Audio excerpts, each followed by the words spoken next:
Dude, I've got the light turned down. There we Hey. go. Good evening, There they are. everybody. It is now Josh, Ryan, and Zach from Dark Horse Tackle, or JZR. JZR. Oh, we removed the baits. Good. Good.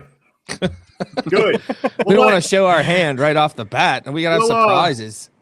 We'll let some people pile in here. All right. Bam, and Josh is gone. Boom. I wonder Wow. if there's. I wonder if Off it's and because there's running. too many of us. Oh my god! Oh my god! Oh my god! Awesome. But did you do something or did it just kick you? My Off to has side. great start. I grabbed my side button. My side button is the back button. Set me. Oh, where do Set I me do back. this? Okay, so we're yeah. back. Yeah, Good. we'll let some people pile in. We've got we're working on a scheduling system for you folks. We're trying, we're trying to get all three of us to shut up simultaneously. But tonight's episode, if you can't see it, it says Dark Horse Tackle Live: The Forgotten Lures of Fishing's Past, and this is an overdue conversation. Really, it is. And the most recent Guntersville win has sparked the conversation again. Is the grub back? Or did it ever go away? Don't know, buddy. For some of us, it never went away. For some of us, it never went away. For I mean, me, I've been throwing one every single year now for what, 3-4 years, just not in the that's way not a that real grub. not in the way that It's not a real Mr. grub. Cherry was throwing it. Um, Sorry, wacky cake. Sorry, Not gonna happen, buddy. they want $75. Unfortunately, my man. They want our money, and they want you to give us your money, and we don't make any of it, and neither do you. It's a lose-lose situation on everybody's behalf. Happy Thursday, Jason. What's up, Michael Bradley? Oh, I How had you my doing, cup. Bass Thumb AI? Nice to see everybody. Official angler fishing. That's oil field, by the way, not official. Oh, oil field. But I'll tell you this. See, oil field, I beg to differ, because when I see people go into Walmart, and I used to work at one, unfortunately, within recent memory, during the influencer craze, they didn't like the old school baits. They wanted the Guggen baits, and they wanted the stuff that they saw, the stuff that they could put the camera on and go, I'm at Walmart buying baits. Well, I mean, logistically, there's only so much room on the rack. Right. And so, you might like a cream worm, True. but the other Is that a 50 euphemism? guys behind you are not buying it. So it's not going to get the shelf space, the rack space. I can say, though, there has always been on every shelf wall of baits, there's always a little row of grubs. There's always For some like grubs, as dude. long as I can remember. But this is how I feel about it. You're always going to need a trailer, and any bait that can be fished as a trailer and by itself is in my bag, because I pack light. I'm not like if I really need a trailer, I'll trailer anything. I've got a technical question for you. When is a grub not a trailer? A grub can always be a trailer, but a grub can also just be a grub. No, I'm saying, but if it's on a jig head, Oh, is true. it not a trailer still True. for the jig head? When it's tied directly to your line, I guess. When is any soft plastic not a trailer? All right, show has been the script is gone. No, we're good. We still got a No, minute we're for good. intro. Yeah, that's true. That's true. Yeah, we're doing good. Well, listen, if I'm Texas rigging a bait, it is not a trailer. No, it's a Texas rig. But if it goes onto a jig head of any kind, be it spinner bait, whatever, it's a trailer. But what if I put a Magnum reg stick on a ball head jig? Is that a trailer? It is now. Good job. You screwed up the rake stick. I don't know. Yeah, That's just right. the, Yeah, right. that's just the jig head worm, I think, at that point. Yeah. I mean, you It's can just wacky wig it on a jig head, and that'll Wacky wig it. wacky wig it. Yeah. Yeah, I'll be sure to wacky wig it. That's one rig I don't throw a lot of. I'm not a wacky rig guy. I'm an echo rig guy, but I'm not a wacky rig guy. If I can ever slow down long enough, sometimes I guess. See, when I do use a wacky rig, it's not to slow down. It's to hit holes and get out. Oh, ladies and gentlemen, boys and girls, 8:05. Time for news and notes. Oh, fantastic! Hey, Oh, hey. I've got some cool stuff, but we've all got some cool stuff. Who wants to share their cool stuff? I'm gonna share our cool stuff right now. Share the cool stuff that we have. This is so cool. Every once in a while, guys, you get a bone. We ordered these for the February packs. So sorry for the spoiler alert. If anybody you subscribed to the pack, we ordered these like a month ago. This is a 3-inch grub. It's from Get Bit Baits. And we have 5 different colors. I could put another color up if anybody would like to see it. I put this color up though because the only difference in color from this to the one Cherry was throwing is that his had chartreuse flake, not black flake. Right. But it was that hot chartreuse color, and he talked about it being transparent a lot and how much he think that mattered and how much that played. Now, I wanted to tell you that you guys are probably all getting emails telling you about the 3-inch grub. Nobody makes the 3-inch grub that he was throwing. It is not out. It is a custom thing that him and his buddies are working. I did not see it, but I've heard enough about it to understand what's going on. It's a sales pitch. It's a sales pitch. So we've got from Get Bit Baits, we've got the grubs. And I would like to, yes, the hypertail grub. I would like to put out there anybody that makes an order during this live, I will include a brand new shiny Get Bit Baits hat for you. It's a Richardson 112. Best hat ever made. What makes it the hypertail grub? Because it is just a little bit different. A little booty. It's got a little booty, little foot. It's got a foot. It's got a little boot tail on the end of the grub tail.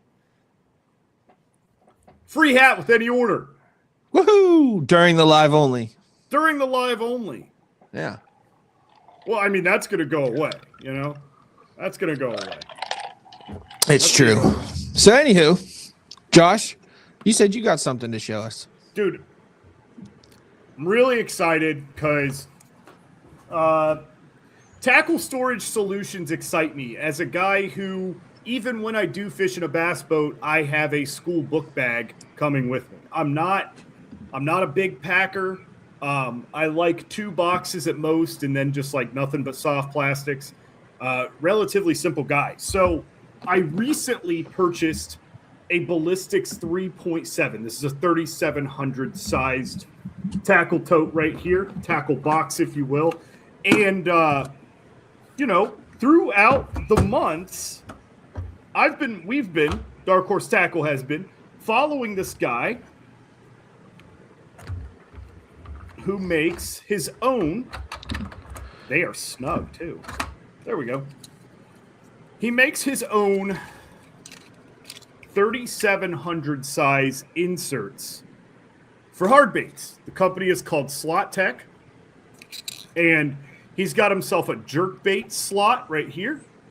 As you can see, this is absolutely slotted for a jerk bait. It's kind of stair-stepped right here. Your jerk baits are going to lay on it this way. And then he's got himself a crankbait one as well. If that wants to work, it won't, but it's okay.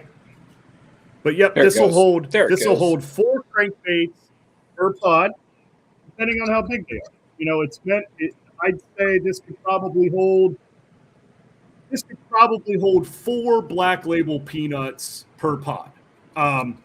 They cost upwards of $13 per slot, I guess. And what you get when you spend your money is you get an entire slot of your tackle tray or your tackle box full of the slot tech stuff. So it's for a guy like me who's not bringing 50 crankbaits on a trip. I'm bringing a handful. I'm probably bringing 10 to 15. And with jerk baits, a lot of times that's even less. Like, I don't know about you, Ryan. I definitely know about you, Zach.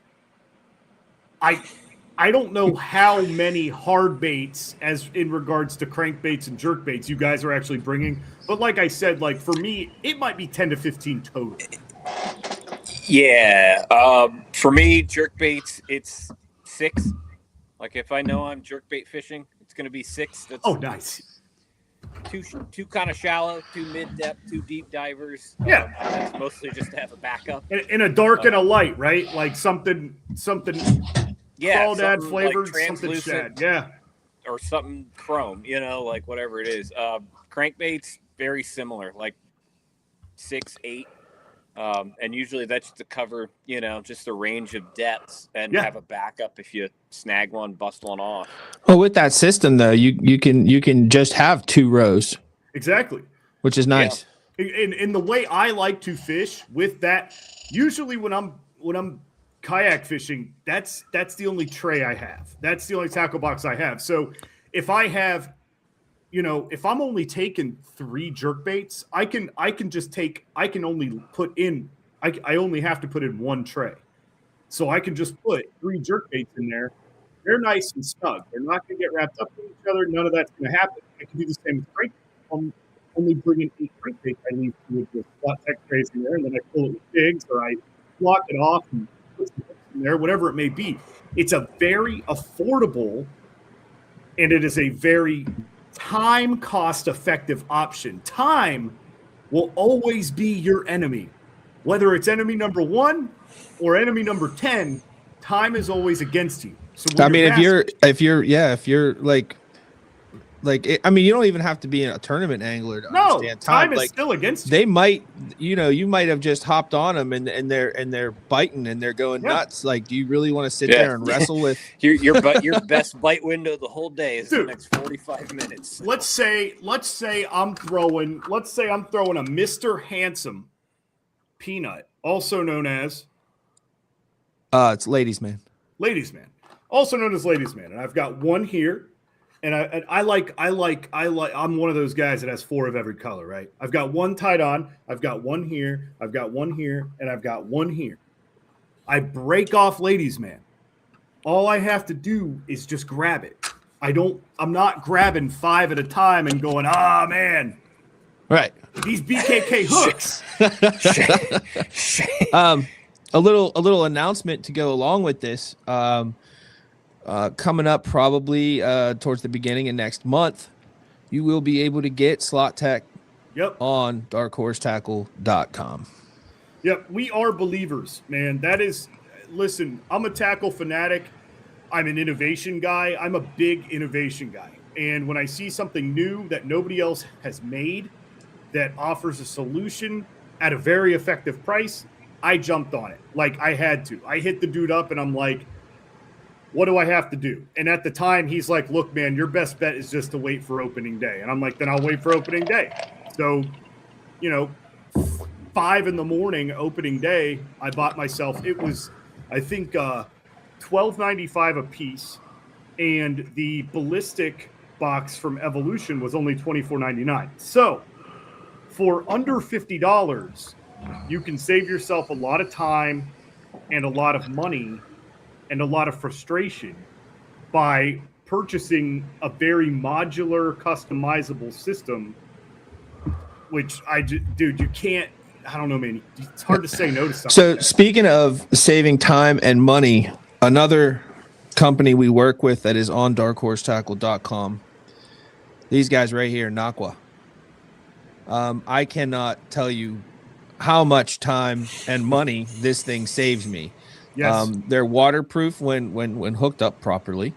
And I this thing will power a GoPro running 8 hours a day for almost 3 days straight without charging. So Ryan, you got anything to say? I know you use Aqua Yeah, too, don't you? if I've been through tons of 12-volt batteries, rigged a ton of kayaks. It saves you a lot of space too. Oh You yeah. know, That's it. you can wire 2 of their 20 amp hour like packs. Like I think, right? They make a 20 amp hour battery. Yeah, that's what like this is. Right. So you can run 2 of those in parallel. You got 40 amp hours of battery that takes up honestly half the space, if not more than that, like, or less than that, of like a standard 40 amp hour size 12-volt. You know what that is? Plastic housed battery. In your backpack where you put your water bottle, that's where that goes. Yeah. That whereas for me, a guy who does not regularly use an Aqua, I have one. I just suck at it. But I've got that's your Eeyore Tech Cloud. Yeah, exactly. So I've got a case for GoPro batteries. And I'm switching GoPro batteries every 30 minutes because they're either dead or they're too hot. And I also got a battery from Zach that is an absolute brick. It works great. It's just this big. It's also not waterproof. It's also not waterproof, and I have to tuck that bad boy away. Still works though. Not waterproof. But this still works. this on a camera pole, okay? This little guy right here, it wraps right around your camera pole. You attach this up to your GoPro. You can run this all day long. You can run if you got the right memory card. If you got the magnetic door for your GoPro, that is completely waterproof. Rain, doesn't matter. Tip your kayak, whatever. And the whole thing is completely waterproof. It's amazing. It's so nice, especially when you're like taken down. I love the fact that it's all attached to my camera pole. I just unclick that camera pole and stick the whole damn thing in my truck. One of the nice things about having it like attached to your boom arm, especially if you like angle the boom arm out a lot, which I know like a lot of the kayak guys do. Base weight. Yeah, it acts as a big ballast and it stabilizes your camera even more all day. Like GoPros have a really good internal stabilization system, but now it doesn't have to work that hard, right? You know, all day bouncing around the water and I've run some pretty like hefty rapids with mine and looked at the footage later, and it like it doesn't seem that bad, you know? Yeah, dude, like, is that not the most annoying thing ever, though? Yeah, like you're all excited to show everybody the thing you just did. It really steals something from that moment. Thanks a lot. Anti stabilization. Yes. Well, that's we're only 3 over in news and notes. We're rolling. I got 3 over. That's okay. So the main topic for this evening. We'll smooth the big show, if you will. We're not on a shift. We'll smooth the transition. Everybody's gonna have to learn with us, guys. Pretty soon we'll just know it in our heads, and we won't even have to say, "Now time for." Or unless you would like me to do that, just cut you guys completely off. Big deal. We need the big button deal for that. The big deal in the fishing industry right now is the grub. Every company, I heard that Berkeley actually redesigned a grub based off of what Hank Cherry was throwing, and they're calling it their grub and saying that that's the one he threw. It's not. But it's a hot bait right now, and the old grub, man. Like we talked about at the beginning. Oh, sorry, I'm reading past them AI. When did you guys all kayak or die to the site? Add kayak or die to the site. Kayak or die has been on the site for not too long. Little less than a month. Yeah. Little less than a month. Oh, that was something that we completely missed out on news and notes, and I got to go to it. Sorry. All of you guys that are subscribed to the box and or the pack, which, by the way, they're right there. They're headed to the post office tomorrow morning. Something's gonna be missing in your box, and it's the brochure. We got rid of the brochure because we would rather put that money that we spend on the brochure towards the baits that go in the box. Instead, what you're going to find is this guy right here. Woo, jumped.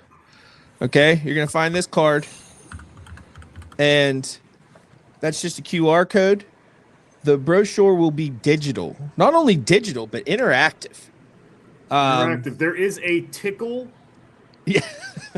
There's a tickle the crankbait. But there's going to be all kinds of information and new things that we can do because it's digital now. So please, when you get your box or pack, scan the code. Go check it out. Yes. All right. Sorry. So now we're done. Yeah, and an old friend to the sport fishing industry in general won a $100,000 bass fishing tournament. The old friend was the grub, the basic 3-inch grub on a sled head, ball head jig, whatever you want to call it. It's on a jig head. And tonight we want to discuss, and this is open to everybody. Yeah, you guys included. Forgotten lures of fishing past. And mine is a highly overlooked one because what's up, Pig Jigs? I don't know if anybody makes out of plastic the way that they work out of wood. I don't know if anybody makes a floating jerkbait anymore. Oh. So the floating jerkbait to me. I mean, isn't the Rogue still a floater? You can still buy Rogue's floater. I don't know if they float like the wood. That's what I'm trying to say, I guess. The action of the wood. Like the old balsa. The particular bait I'm speaking of is from a small business, but I don't remember if they're from the United States or Canada. AC Shiner. Okay. AC Shiners are incredibly buoyant, and instead of density, it is the entire opposite. You will get a 4-inch bait that weighs 1/8 of an ounce. That is the size of a Mega Bass 110 size jerkbait, right? Is it wood or plastic? It is wood. Okay. And it is very buoyant. It is like it goes down to about 1 to 2 feet on a twitch. Very similar design to the Heads Up Wake by Black Label Balsa, but the lip is different. The lip is meant to dive, and this goes down, comes straight up. Goes down, comes straight up. It almost fishes like a J. It whoop and then goes straight up. What's up there, Tyler? Oh yeah, the Bango lure, dude. The Bango lure is something that I'm telling you that has not. Man, I haven't heard the Bango lure in a minute. That is an Old Bagley's bait. I got and that's a Devil's Horse style topwater. Yes. Saint Nick. There is a brochure for January, so hold on to it. Frame it. It's the last one, buddy. For Valentine's Day, Saint Nick, we got you a digital brochure. For Valentine's Day, Saint Nick, I got you a digital calendar. The one I was thinking of, besides the grub, was I used to throw it all the time when I first started fishing for bass. The U-tail worm, yes. or ribbon tail worm. They were like what, like 6 inches long or something? 6 or 7. Yeah. I used to throw those constantly, man. Caught a lot of fish on them too. There was going back to the topwater, like the old Arbogast and jitterbugs. Yeah. That was. I still have I think I still have some of my grandpa's, out in the garage. Now that big cup lip that they have came back in style a couple years ago for a few other kinds of baits, not that particular bait. It's but a cicada style. Yeah, to me it was kind of like, it was like the kind of like the Godfather of the crawler in a way. Right. Like that bloop, bloop, bloop, bloop, bloop, bloop, bloop, kind of that walking, chugging action to a degree. It's definitely different, but like I think it created or like spawned some other genres out of it. I wonder if the Sluggo is still made, because the Sluggo, I feel like it is. I feel like it is. It's made by Bass Assassin. or Lunker City. Sorry, Lunker City. They are still made, and the Sluggo is an interesting bait, just like the grub. So the Sluggo had no prejudice to species when it was first made. The Sluggo, as far as I know, was the first artificial soft plastic muskie and striper lure. That's they made kind of what I know it from. Yeah, they made them all the way up in like 12 to 14-inch soft plastics that you just drift and kind of give it some action. So I guess Magnum has overtaken that with their rake sticks that are 8 feet long. Yes, the 8-foot Magnum reg stick or will their be available soon.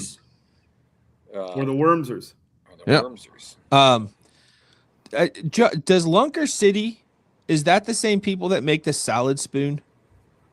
Let me get to their website and I'll take a look for you. Because there's another one that I haven't seen in a while, but I did throw that lure for quite a while I was searching for my favorite, most efficient, most perfectest top water plastic, soft plastic bait.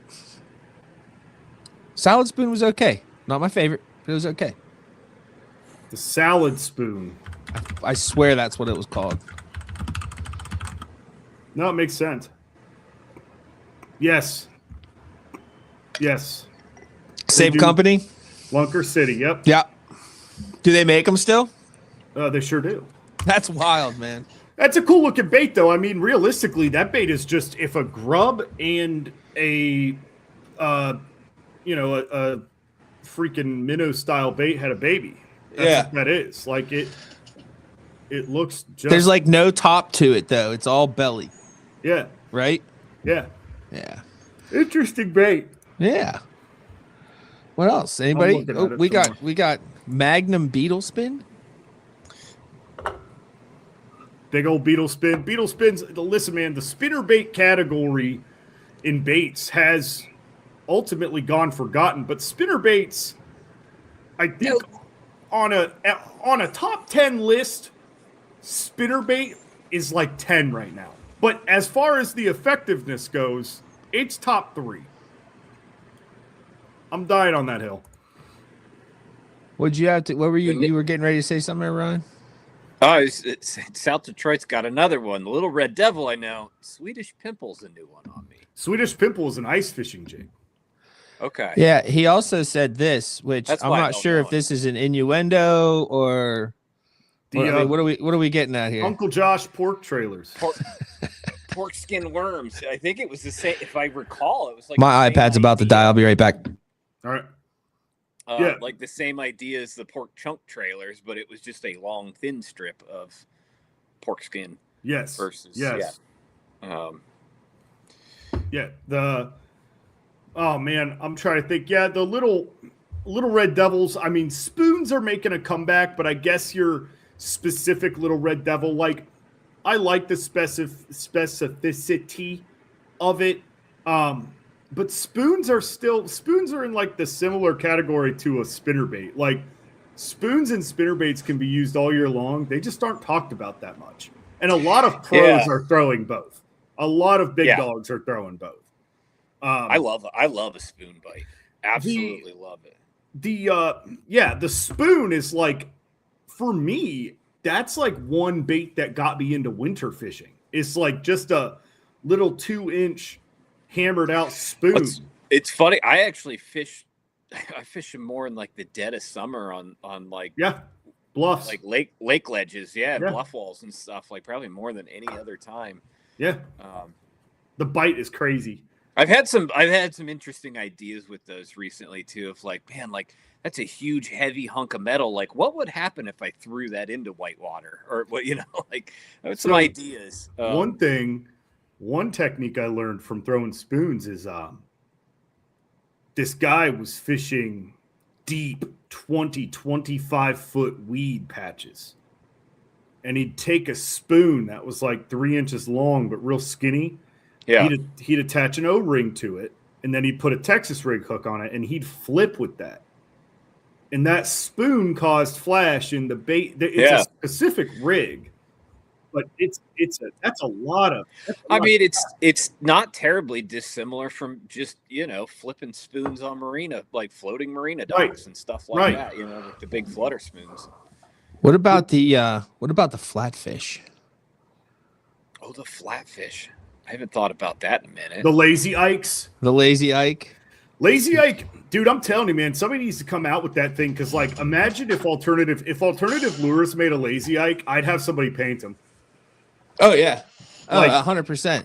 Those were wood though. What were they? It was similar to Storm. Was it wood? It was. I'm sure at one point it was, and then I'm sure it went to a molded plastic. Like a plastic. Yeah. Because I know when I first started fishing, I had 2 of them, and I caught all kind of fish on them. Yeah, you just throw them in real. Remember when that was fishing? No, like remember when you just didn't know what you were doing, and you were like, "Yeah, this will work." That's what the grub is, dude. That's what those baits are. Like those baits are so overlooked, and those are the baits where it's like you bring your slow cousin with one arm, and it's like, "Here you go, buddy." I did hear something today. Going back to the grub, I heard that like that bite he was on was supposedly like the only time of year that works, and it had something to do with dying shad, which I wholeheartedly disagree with. I don't believe that for sure. they try to make it sound... Maybe there was something super special going on that made it extra effective. I guess maybe, I don't know. But listen, I mean, I don't think I've ever thrown a grub and not caught fish. I'm gonna tell you something. Ever. Now. I'm gonna tell you what the difference between a professional bass fisherman is and you, me, and us. They have more time and more money than we do. Huh. That's it. Not all of them. I mean, they are fishing. They are fishing 290 days out of the year, but yeah, I try to. I disagree with the fact that they make it sound like they're like nuclear physicists out there, and they're like, "Oh, Hank Cherry, oh my God, he's figured out the secret code. He's throwing this is a 3-inch grub, dude. It's a 3-inch grub, man. He's doing this." Yes. He's got that elbow down still. Oh yeah. Elbow's tough. He's tough. Well, I think that's from the injury. I think it is too, because he was not trying to boost that trophy at all. Yeah. I feel bad for the dude. He must have really hurt his arm pretty damn bad. It took us a while to get there, but I see the MEPS, the squirrel tail, the rooster tail. Yes. We all knew that was coming. Squirrel hair is underrated. One of the coolest things to ever happen to the inline spinner we have in the bait shop, and Picasso Lures did, like, in my opinion, probably the best thing to ever happen to the inline spinner. And what was that? Well, they made it weedless, like snag less. Sure. With the little titanium weed guards. And it doesn't spin, right, and roll and go crazy. It's not on a swivel. Yeah, and it allows you to. I mean, I guess you could hand tie and dress the hook yourself if you wanted to get like old school with it, or you can take your favorite 3-inch grub or other fine trailer soft plastic. I like it with the Bitters Naked Swimmer. That's just me. And as a matter of fact, had I not made a bit of a mistake last year, I would have cashed a check throwing an inline spinner on a river that gets a lot of pressure these days, out on the Susquehanna. And I said, I don't know, man. Maybe these fish just haven't seen this in a while. But I, fishing around like 7 other guys, and I was doing well on an inline spinner and another kind of old bait that we'll talk about here in a minute. Yeah, we got an old bait It's been around forever. An old bait that's been around forever. No, I'm running out really. I don't think like we could get into like specific crankbaits. Take it easy, Pig Jigs. Thanks for stopping by, man. Like the old Normans to me and the old Bomber fat-free sheds, the real Bombers, you know, when it was made by Bomber and it was made by Excalibur, and Norman was owned by Norman. Those are like the glory day crankbaits for me. Like, that's my vintage lure, right? Like when you were out with your dad and he's like, man, this crankbait used to kill him back in the day.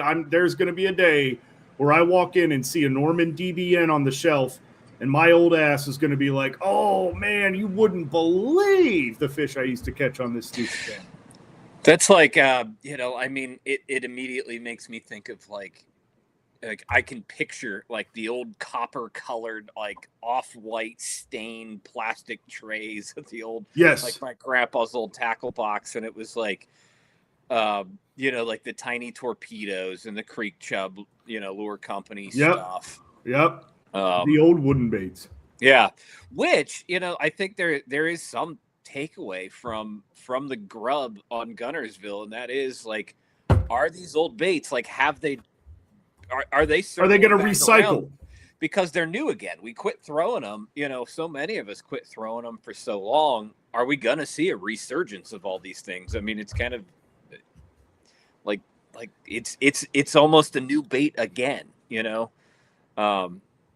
this is the Dangle inline spinner. Yeah. Yeah. Quite possibly the most versatile lure that we sell on the website. It really is. I've caught more species on that fish this year than I did anything. Well, actually, I shouldn't say that because there was a time where I got into some shad, man, for whatever reason. I don't know. Are you entertained? Dude, you should have been there, Ryan. This was like 3 years ago. I was throwing a naked motion seeker and I set up on something because I got thumped because it's a shad, right? He's just smart. Yeah. I get thumped and I yank this thing and I'm like, oh my God, Zach. I'm like, it's a freaking giant, dude. Like, because I hooked him in the tail. Yeah. So he's swimming backwards. I'm pulling him in. Dude, that fish had to be 20 inches. That shad had to be 20 inches. I don't know about 20, maybe. Dude, that shad was big. I mean, it was like. Dude, that shad was big. I'll give you 18. All right. I'll give you 18. Big shad. Big old shad. And what's weird is this is a pond the size of my basement. Like this pond is like it's the stupidest, smallest hole in the wall. Like this is where you go to look for tadpoles when you're a kid. I think you sent me like a picture of this place, or like showed me a video, or like you holding the giant shad. Possibly. Like it's a swimming pool, dude.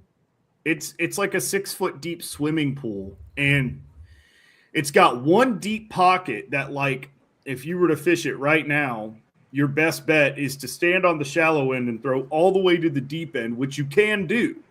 You can make that cast. You can stand on one end of the pond and throw all the way to the next, and you just sit there, and they're going to be there. Tiny torpedo, dude. Tiny torpedoes and prop baits are just something that is not talked about at all. Tyler mentioned the Bango lure. We got carbon fiber megabass lures. That's not a forgotten lure. That's a hype bait, buddy. Quit driving hype in our old pappy chat, Nick. Yeah. We're walking around with canes and you're in a flying car. I did put some Pawpaw on for the show tonight. Yeah. A little bit of Pawpaw. A little bit of cigarette smoke, leather, and tar. I had a cup of coffee. A cup of coffee at 8 p.m. like an old person does. Not some 30-year-old brute. Yeah. Oh no. Well, yeah. Essentially what it is. Yeah. But it's like if you took a 30-year-old brute of a man and stuffed him into a bar of things you can rub on your body. Yeah. But no, I mean, like, I as far as these old lures go, like, there's a lot of stuff that when I first started fishing back in 2000, well, started fishing again. I used to fish when I was a little kid and then quit. But yeah, like back at like 1999 into 2000, like I was talking about that U-tail worm. Man, that was like ooh, it's always tied on. Ooh, the curly-tailed worm. Yeah, not the U-tail. A 4-inch Curly-tailed worm. No, when you say curly tail, do you just mean that sickle? That's it. Yeah. That's it. Literally. Oh, I used the wrong finger. Yeah, there you go. Oh, I did not know you were disabled. I didn't know you were handicapped. You need to get a shout out, Armando. There's another, like, we all still fish these too. The old Pop R's. Yeah. I have a lot of fond memories throwing that. It was the first lure that I ever tried to learn how to do right. Like I have a fond memory of that. Like, oh, you pop it and then you wait for the ripples to go away. Like, I remember that as a kid. Like, you have to do this. Yes, you have to count to 3. You have to count to 4. Oh, I would not. I would cast the popper out, and I would not touch it until I saw no ripples. It's funny. You had to wait till they dissipated. It's funny because the thing that I found out when I was a little kid is that bass can see above the water. And the only reason I found that out, it's funny. I had just bought a new bait caster. One popped his head out of the water, was like, "You're ugly." So I just bought a new bait caster, and there is a pond right by my parents' house that's within walking distance. We've never fished it because now there's houses there. But I got this bait caster, and I grabbed a big-ass Zara spook. And I was like, I'm going to go practice casting. Like, my first cast, I just fire it to see how far I can cast, and I see it, dude. I see it come up, and I see the humpback just honed in on this. It's the middle of the day, man. It's the middle of the day. This thing's honed in on it. It hits the water. That fish eats the bait. And the day I stopped believing and wait for the ripples to end was that day. That was the day I was like, hey, that's not all true. Well, it's like I remember being like a little kid, like sub 10 years old, and I didn't know what to do with it. So I would just like do what I did with every other lure. I would throw it out and just wind it back. Like and it just throws water and it does weird stuff. And like I remember catching fish doing that. Ryan, we gotta get to your number one. Oh yeah. The Ryan Parker. All right. The Ryan Parker. Hey, it's only his number one because he said it first. That is true. Well, we all agree. He just said it first. So Josh made a point, going light with not a lot of stuff. Like in my opinion, one of the most versatile lures, I think, of all time. I'm going to say of all time. The tube. Yeah. Flat out the tube. Long before the Midwest finesse craze and the Ned rigs and this, that, and the other, the 2 3/4 inch tube. I don't like to fish a Ned rig because everybody started fishing a Ned rig, and I went back to a 2 3/4 inch tube. It's the same package as a Ned rig, but it's a chunkier, meatier little dude. Yeah. You can drop shot a tube. You can put it on nope, I'm going to stop myself. That's coming up. Are you putting it on a BHJ? I love fishing it that way. But listen, here's what I hate about tube coverage. Your mainstream media, your BASS and your MLF and your FFS lovers, they only consider the tube a smallmouth bait, and the only time a tube shines in the light of the BASS and MLF is when guys are catching smallmouth, and that's horseshit. Dude, what about the almost 5-inch long tubes that you used to flip with? I was about to say, I still have them. What about the Denny Brower flipping tubes? Yeah. The Venom flipping tube. One of the biggest bass I ever caught on Hoover was on one of those. Were my favorite. What do we have in the shop? We got some secret crawl tubes. That's what we have as far as bigger tubes go. Yes. Those are, I mean, because Secrets, got their thing going with the stupid tube and stuff. Right. They're kind of more designed for that. They don't have that little bit of extra plastic down in the nose, but they still take an EWG really well. So if you like to flip a tube, right, and not super crazy heavy stuff, but that's still a great option that we have in the shop. Interrupt you real quick. I just saw this comment from Michael Bradley, which is why I put the Darla. Yes. Or no, this is the Cole. I put the Cole up in the thing because yeah, Darla. neat. Yeah. I'm gonna go get some tubes now though. Nobody wants a free hat. I know. That's crazy. Whatever.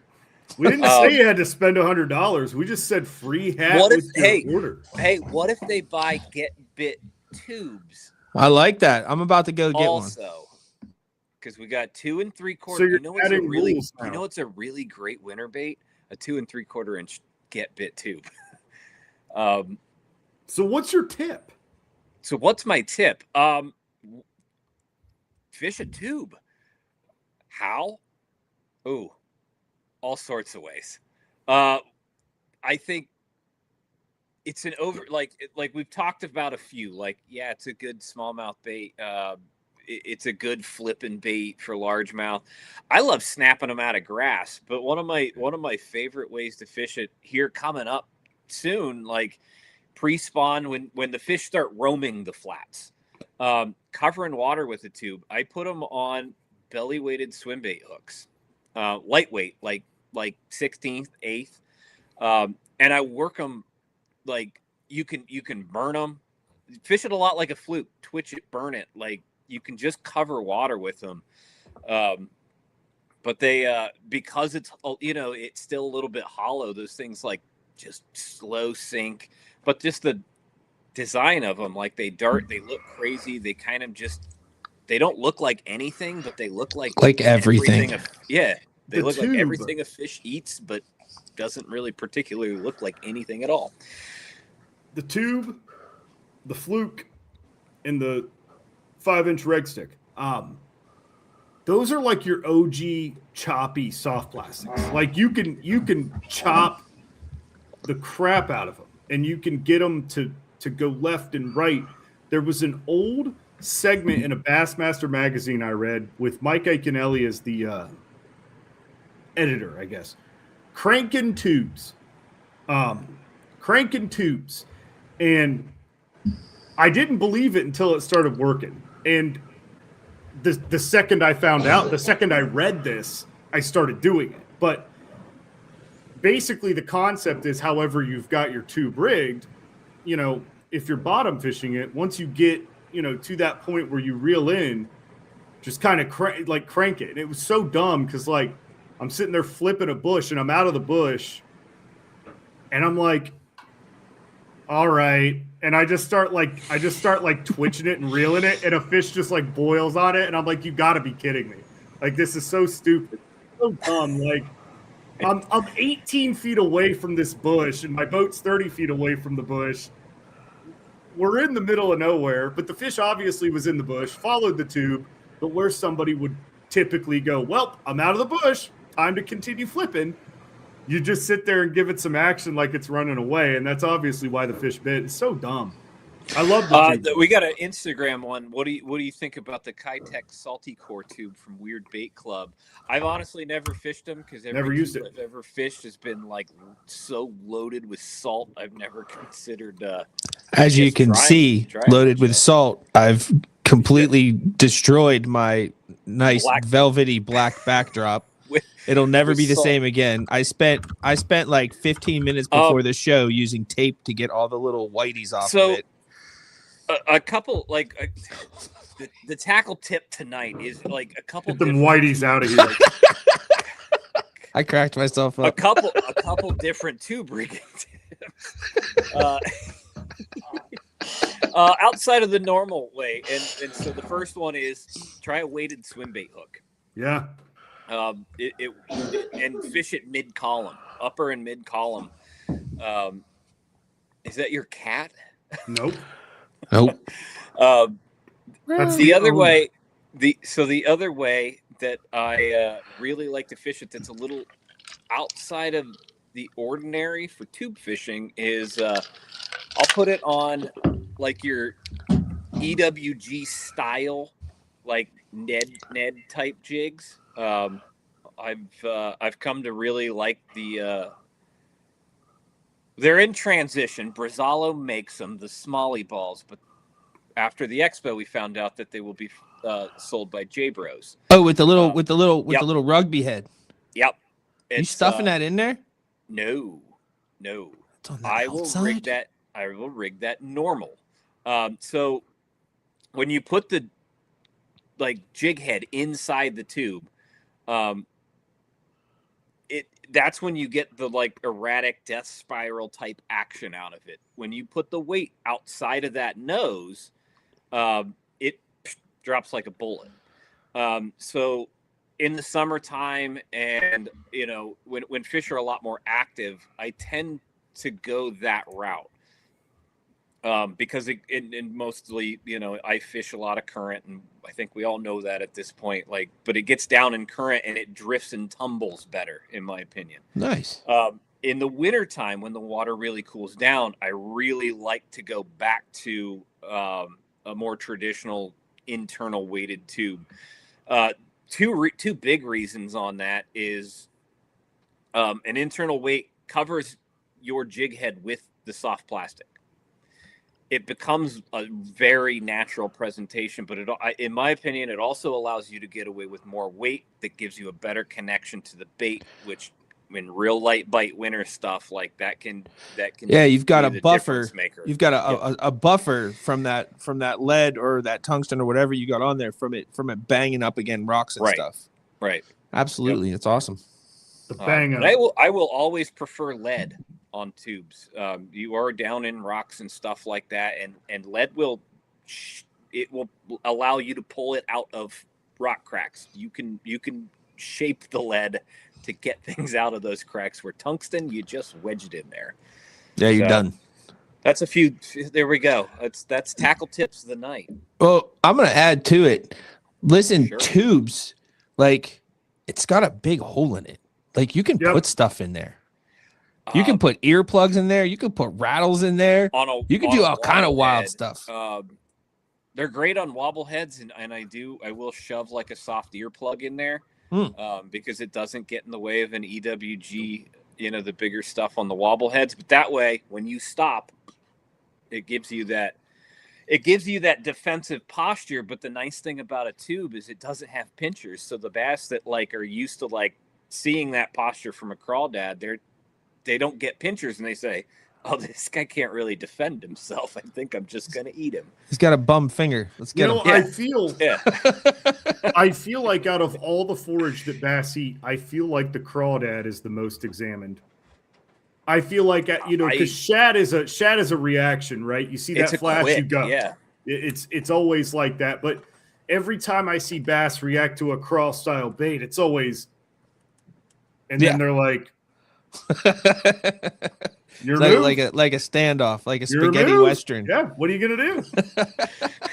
I used to cut. I had this OCD. I'd take a super chunk junior and I'd nip 3/8 to 1/4 of an inch off the left or right pincher. I don't know. Just to make it a little. Just to do it. Oh man. So I was watching the tournament on Martin today, which holy cow, what a different scene from Guntersville. But I did see Will Davis Jr. He tried his best to keep his hand over the bait itself, but I know the pack that he pulled it out of, and it was 100% black label, 100%. And the reason why he was reaching in there is because something took its pincer off. I would almost guarantee he had the CP crawl on there. Ooh, man! Let's it's funny. What was it, a couple years ago? Mark Daniels just throwing a crappie jig and a little thing up in the shallows and whacking some big ones. Mm-hmm. He's not afraid to go with some of these old forgotten things, or small and kind of off the wall stuff. And that's the stuff we love. Well, we love all this stuff. Yeah. And what we try to do with especially with the subscription boxes, but also with the bait shop itself, we try to not let these things go out of the loop. Yes. It will always stay in the loop if it's on our website. That's right. If we have a hand in fishing it, it will stay in the loop. That way you guys, I don't know, a little bit of an edge over the guy standing next to you. Oh, Weird Bait Club. We are tight with fit lures. Yep, we know all about the VIG. It's a cool little like thing. this. I'm still playing around with it. It's an interesting bait. I like it. All right. Well, great timing. Yeah, man. This is the goodbye segment. And now for 3 minutes of goodbyes. Did I do it? Did I keep it under time, guys? You were short, buddy. Oh, wow. I think you started early. Yeah, you can tell us a whole other tube rig if you want.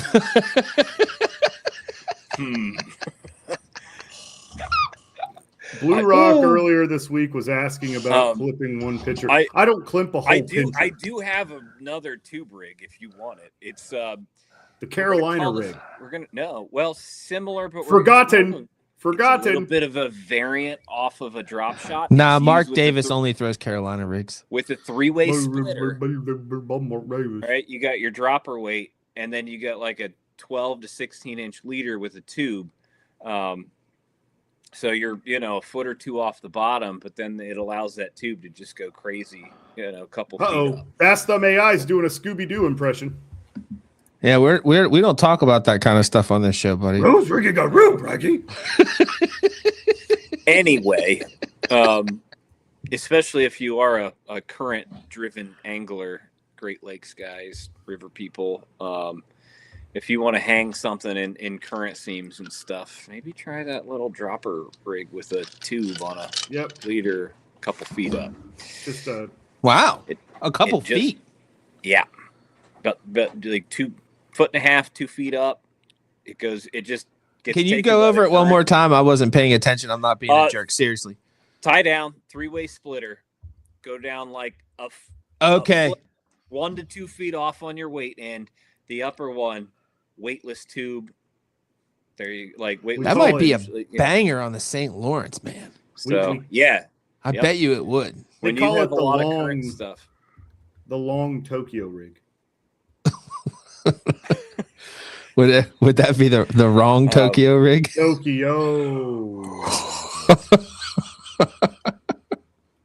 I mean, that's them. You could nose hook it on that same rig, and it'll work too. But nose hooking a tube, though. I mean, realistically, it depends on your presentation. You can nose hook a tube for a drop shot, or you can nose hook a tube weightless. They're both going to give you completely different actions. But they're both going to look, again, like everything and nothing at all. They're curious. I'll tell you my favorite. I'll tell you my favorite tube rig. All right. Some guys might not like it. They might think it's unethical. I don't like it. They might think it's unethical. I know where you're going. Texas rig tube with a 4-aught EWG, but you got a stinger. Yeah, absolutely, absolutely. But hey, listen, I know where you were going. Listen, you're either setting the hook, or you're either setting the hook, or you're just kind of pulling on them. It depends on where you draw the line. If you don't have a problem with driving a 4-aught hook through a fish's face, you shouldn't have a problem with it sucking in a treble hook. Because the only time I'm throwing a bait like that is when they're not sucking baits in. They're only using their mouth to move baits. Or to see what's going on. Anyway, we're out of time for tube rigs now. We are. We are out of time for 2 rigs. We only have 2 minutes to say goodbye now. Oh, that's all right. I wanted 3. So long. Was that 2 minutes? I mean, I was trying to do the math on if we spelled out goodbye, how long of a pause would we have to have in between each letter? If we only have 120 minutes, 120 seconds. Give me an O.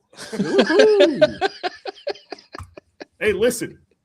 So the free hat, it's not a thing anymore. No, once the live is over, sorry guys. You're out of time. You're out of time. We'll get you a free hat next week. Yep. I don't know. I think we might have to rethink the whole bait camera. I don't know if it was as effective as me holding it. I mean, I think when we all do our own little Vanna White deal, it's cool, but I do like the bait camera. The bait, see, imagine you're just walking in on a live stream and it's like, guy, mysteriously handsome guy. Leave that up for interpretation. What's that bait doing there? Yeah, what's going on there? What's that bait doing there? That's a really good clear water crawl presentation color too. That kind of mustard yellow. It's you talk about a forgotten lure. How about a forgotten color on a forgotten lure? Mustard, right root beer and green flake is so underrated. That's not root beer. Yeah. It's up for interpretation, but that color is KY. No, that they call it. They used has to a call little it like mustard green. It has a little green flake in it. And a lot of these tubes, they all use like the real fine. Oh, it does have little teeny. It has the tiniest little. It's the tiny flake. All right, so I have a question. So when it's that tiny, is it flake or fleck? It's flake. It's whatever you want it to be. Is it always bigger flake? Than flake. Fleck is bigger. Fleck is bigger. Flake, unit of measurement. Flake is metal. Fleck is black. Fleck is not metal. Fleck is black. Is it metal? It's black. Get out of here, Whitey's. Doesn't have to make sense. Yeah. Thanks, Wicked Wood. Wait, what is this right here? Real quick, do you ever stuff half a Senko in a tube with Texas rigging? Yes. Dude, where did I just see that? That's just I just saw somebody present a new bait, and it was basically a tube with a worm shoved in it. Jeff Little's been putting a chunk of worm in the llama tube. Yeah. Maybe that's he's taking a page out of Fit's book. That's it. It was Fit. That's who. Mm-hmm. That's who. Oh, yeah. Yep. There you go. Yep. He took the VIG. We were just talking about the VIG. Right. All right. Well, I guess that's it, boys. Hey, look, folks, fellas, ladies, we'll see you next Thursday. Yeah, if you want the show to go long, you're gonna have to make us laugh and interact more. Big box reveal, big pack reveal next Thursday. Yeah. Get ready. February's hot. Looking Getting hotter. to it. We're starting to get some open water too, so thank God. Yeah, man. Need some February baits. Ooh. Spring is knocking on the door and getting ready to say hello while we're saying goodbye. It'll be 80 in a month.